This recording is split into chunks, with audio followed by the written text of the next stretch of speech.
Hello সবাইকে, সবাই কেমন আছেন? আমি চলে আসলাম উর্মিলা কিচেন থেকে। আজকে চলে আসলাম একটা থানকুনি পাতার রেসিপি নিয়ে। থানকুনি পাতার রেসিপিটা আমি আজকে দেখাচ্ছি আপনাদেরকে। আমি 2-3 ধরনের করে রান্না করব। 2 রকমের আমি ভর্তা তৈরি করছি, একটা ডাল দিয়ে রান্না করেছি। তারপর আমি গোল গোল করে কিছু আলু ভেজে নিলাম। ওখানে আমি কিছু পেঁয়াজ আর শুকনো মরিচ ভেজে নিলাম। এক পাশে আমি কিছু কাঁঠালের বিচি ভাজতেছিলাম, ওইটা আমি পরে একদিন দেখাবো ভর্তাটা।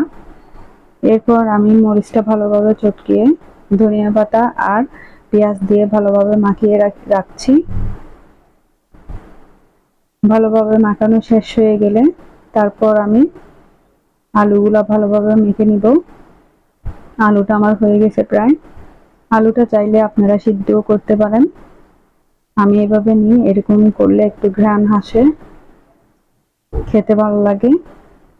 তারপর আলুটা আমি ভালোভাবে চটকে তার মধ্যে আমি থানকুনি পাতাটা অ্যাড করলাম আর একটু লবণ দিয়ে ভালোভাবে মাখিয়ে নিচ্ছি।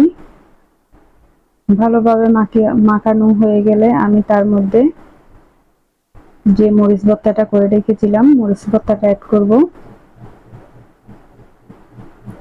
যতটুক লাগে পরিমাণ মতো নিয়ে মরিচ ভর্তাটা অ্যাড করে তারপর আমি একটু সরিষার তেল দিয়ে গোল গোল করে রাউন্ড করে আমি আরেকটা বাটিতে উঠিয়ে রাখবো।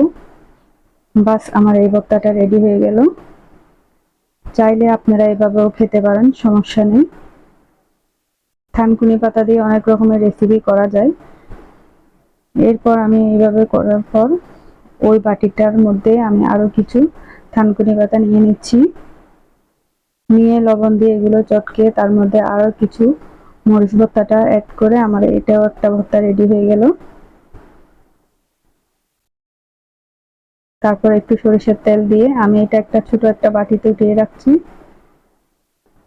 আমি কাঁঠালের বিচিটা করেছিলাম, এটা আজকে দেখাবো না, অন্য একদিন আমি কাঁঠালের বিচির ভর্তাটা দেখিয়ে দিব আপনাদেরকে। বাস, আমার 2টা ভর্তা রেডি।